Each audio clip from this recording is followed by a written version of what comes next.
Okay, everyone, welcome to the first ever episode of Anime Jump right here on SUPERPLEX Bros and RMGMD Punk. And I am Matt, or RMGMD Punk, and I am joined for this first segment by none other than IronFury or Dave, and we are talking today about Dragon Ball Super. But before we get into that, I'm going to talk a little bit about how this show is going to work. This show isn't going to be like a weekly thing. There's no guarantee when it's going to go up, and there's going to be a lot of them because different anime come out on different days. I'm going to try and do it like a bunch, like 3 or 4 at a time, but like on Thursdays when all the One Piece manga and Bleach and all them come out, that will probably get its own episode. So this episode will go up, but there'll be like another episode tomorrow. But when it comes to guests like Dave and so, Dave will only be around if he's available and when we do anime and manga that he actually watches or reads. Obviously, if he doesn't read or watch an anime we're talking about, he's not going to be here. And that does apply to the other guests that can appear on the show as well. So, the big thing in anime this week is the summer anime season has begun. There's a lot of new stuff airing, but I'm not really watching a lot of it yet anyway. So I guess we should go straight into probably the biggest anime of the season, and that is Dragon Ball Super. And Dragon Ball Super. Where do you even begin with Dragon Ball Super? I mean, yeah, we got the manga a couple weeks back, and it kind of gave us a hint of what the first episode was going to be like. And I'm going to be pretty straightforward here, Dave. I don't know how you really feel about it, but the first episode and the first chapter sucked. I'm in agreement with that. I don't think this is going to tell you right off the bat if the series is going to be terrible, but I thought about this, and it's definitely different than every other beginning to a Dragon Ball related series. If you may notice, in the original Dragon Ball, something happens right away that our hero starts his adventure. In Dragon Ball Z, something happens right away that we jump right into the action. And as bad as GT was, to its credit, the first episode, a major event happened and the heroes jumped right into the adventure. With Dragon Ball Super, nothing happened. Yeah, it was a lot of fluff. I mean, even the manga chapter I thought was like, okay, this it feels like Dragon Ball, it looks like Dragon Ball, but nothing really happened, and I'm not really keen on the whole concept of what they're doing with Dragon Ball Super anyway, and the fact that they're going to retell Battle of Gods and Revival of F. So, it's annoying to me that the first episode, yeah, you see Beerus, but we're not jumping straight into Battle of Gods, and the preview for next week also shows that no, the events of Battle of Gods still haven't started. And that sucks, because like we already seen Battle of Gods. We already know how this first arc is going to go. Yeah, I'm sure they're going to change some of it. They already have. I mean, if I recall correctly, Battle of Gods, when it first came out, they said, oh, this movie takes place a few years after the defeat of Majin Buu. But now Dragon Ball Super takes place only 6 months after the defeat of Majin Buu, and yet it looks like the same events are going to happen. Yeah, I'll say this. It doesn't feel like the start of a new series. It just feels like they decided, okay, let's just start immediately after where the Buu saga left off and act like we never ended the show. Yeah. Which is fine if something happened in this episode, and the only things that really happened was that they introduced Beerus into the canon story. That was probably the biggest takeaway from this episode, is that yes, the people can stop bitching, the fucking people who always like to scream movies aren't canon. Well, guess what? Beerus is now canon. Because this whole series is actually the proper sequel to Dragon Ball Z, so everything that happens in this series is going to be canon, and which that's fine. I had no problem with that, because Toriyama is apparently working on the story, working on the character designs.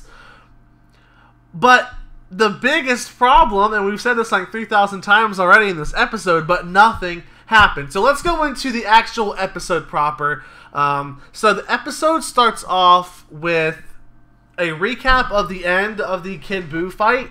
And this kind of rubbed me the wrong way right off the bat. Because, yeah, I get that in Japan, Dragon Ball Kai just finished airing, like, last week. And so that animation is still kind of fresh in the minds of people. And they're probably trying to hope to bring them in from that. But they could have taken the time to reanimate the end of the Kid Buu fight. I think that would have been a very nice touch. Because it clashes with the rest of the episode. Yeah. I thought it was a little lazy, honestly. Just reusing footage. And it's Toei, so it is. Just reusing of footage just came off as very lazy to me. Like, I get that it saves time, and if it's already animated, you know, it makes sense in a budget point of view. But, you know, just putting that little bit of extra effort would have just been a nice touch. Yeah. So, after we get the little recap of Kid Buu, we see the new opening, which I like. I do like the new opening. The song doesn't seem to be as hype as I was hoping it was going to be, but the animation was really nice. And I like the tease of Super Saiyan God, even though we know Super Saiyan God is coming. Again, it's almost insulting at this point what they're doing with treating the Battle of Gods situation and how they're integrating it into this series, because it's like, man, we're going to have to sit through months and months and months, more than likely, of this shit we've already seen. And so after we go from the opening, we see Goku working, and Goten brings him a lunch, and Goku does some training, which looked way cooler in the manga version, because they showed him like fighting illusions of Frieza, Cell, and Kid Buu, and in the anime they just don't show that. They show Goku punching and kicking, and we see more of Goten attempting to drive this tractor than anything else. So whoever's doing the manga version did that scene way better. Can I just say one thing? Am I the only one that doesn't like Goten as a character? I don't think there's enough of Goten there to even consider him like a proper character. I mean, he was introduced so late into Dragon Ball Z, and his entire character is, I'm just like Goku as a kid, except way more stupid, and I have a friend named Trunks. I really don't like the kid characters that they introduced in the Buu saga, and it seems like, and you're going to get into this when we get later in the episode, but it seems like it's going to be more of the same stupid hijinks bullshit with them, and I'm not looking forward to that at all. No, I'm not either. So let's go straight into that, because that's the main plot of this episode. So Goten starts telling Goku about how him and Trunks went looking for a wedding present for Videl. In this part of the timeline, Gohan and Videl are engaged. I'll get to Gohan probably in another episode of this series, because there's a lot to talk about when it comes to Gohan. So we get the story of how they were looking for some perfume, I believe, or some kind of cosmetics. They're looking for some cosmetics. They go to a store. They're too expensive, and some old guy tells them about some lake or something where they can find like the greatest cosmetic. I believe he was talking about the hot springs that they would pass over, and they should have got her like a ticket or something to that. But they find this really beautiful looking lake, and they get a giant jug of water, and the entire time, of course, they're being really stupid. And it doesn't even come across as funny. It doesn't even come across as cute. Then we get our one big action scene of the episode, and that is Goten and Trunks, for some reason, kind of struggling against this snake, and then they end up destroying it anyway. And it's just like, okay. They give Videl the, quote, cosmetic, and she realizes that it's only water. But she's like, oh wow, it's so great, yada yada yada. And that's pretty much the end of the episode. Now, we do see a scene where Beerus is being fed by the people on a planet. This was also different from the manga version, because Beerus was like, oh, this food's too greasy, I'm going to destroy half the planet. While in the manga, they tried to actually attack Beerus, and he blew up their entire planet. The episode ends with the Kais looking up in the sky, thinking another planet's gone, as Beerus coming this way. Yeah. That's the episode. There's also something else that happened as well. Mr. Satan. Oh, shit, yeah. And I forgot about that. This is kind of weird because either this is a really lazy explanation job on their part or it's a plot hole. But in the opening, we saw, the original DBZ recap in the end of the Majin Buu fight. And at the end of DBZ, they used the Dragon Balls to get people forget about Majin Buu. But they never explain if it's Majin Buu the name, or Majin Buu as in the being Majin Buu, or if it's only one Buu, or all the Boos, or whatever. And yet Mr. Satan is being awarded prize money for the defeat of Majin Buu. Yep. Which is weird. I want to say it's explained somewhere, but I can't find any actual source on it. So I think it's actually a plot hole that they're having to work around because Dragon Ball Super obviously wasn't an idea when Dragon Ball Z originally ended. Yeah. Well, it's funny because during the press conference, Majin Buu actually comes out, and they don't know who he is. Yeah. But so it must mean only Fat Buu that they forgot, and not the name Majin Buu. Yeah, they probably what they did is they erased the memory of what Fat Buu did, which makes no sense because the only reason they even knew who Majin Buu was because of Fat Buu. So yeah, they didn't know who Kid Buu was, unless they just said, "Oh, hey, that is Majin Buu." So, yeah, I don't know. I really don't know. It makes no fucking sense. It really doesn't. It doesn't. And of course, Goku became a millionaire. Yeah, he gave. How much money did he give to Goku? Like 100 million. 100 million zenny. Yeah, which will make Chi-Chi happy, which was the only reason Goku was working in the first place. So I guess that's going to be how Goku gets out of it. So I guess we've talked about our issues with the plot. So honestly, from every other standpoint, though, this was really good. Actually, the animation was amazing. You can tell Toei's putting a lot of budget into this. Probably a lot of the budget they made from the movies. I just hope it lasts because Toei has this problem where they'll start off really strong with animation, and then after a few weeks it will really flop, and then it'll be a roller coaster ride like One Piece is. But from a technical standpoint, it's hard to complain about anything. Everything looked really good. The biggest problem is the actual content story-wise. So I guess with that being said, what are your expectations for Dragon Ball Super before we give our actual review scores for this episode? I'm not going to say it's, the series is doomed. I think it's a little too soon to be saying that. I think, unfortunately, we might have a little bit of wait before something of interest actually happens. But once we get into the actual proper stuff, it'll probably get at least halfway entertaining. If not, the Dragon Ball flavor we know and love. But for now, I'm not optimistic after this first episode. But I have a little glimmer of hope. Alright, and I would agree with that. I'd say if we can get through these first few episodes, because going by the preview of next week, it's another fluff episode, but this time it's starring Vegeta.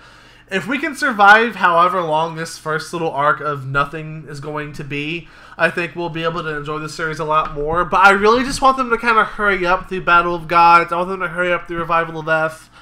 If anything, what I'll look forward to seeing before we get to the brand new stuff in Universe 6 at the end will be if they cover an arc that shows what happens in between Battle of Gods and Revival of F, because if what we've read and seen about this movie is true, a lot happens in between those two movies that we just straight up don't see. Yeah.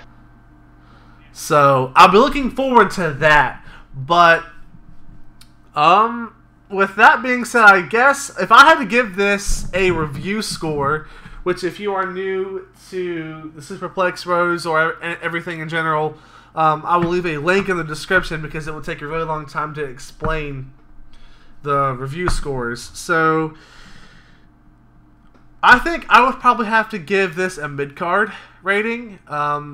Everything looked good, but the plot really, really dragged it down hard. Yeah, I gotta agree with mid-card. again, from a technical standpoint, everything was there. There was a good use of colors, good use of sound, good use of lighting.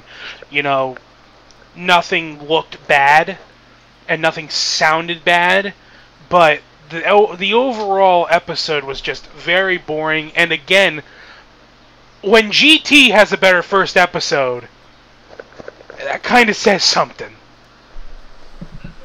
That says a lot, actually.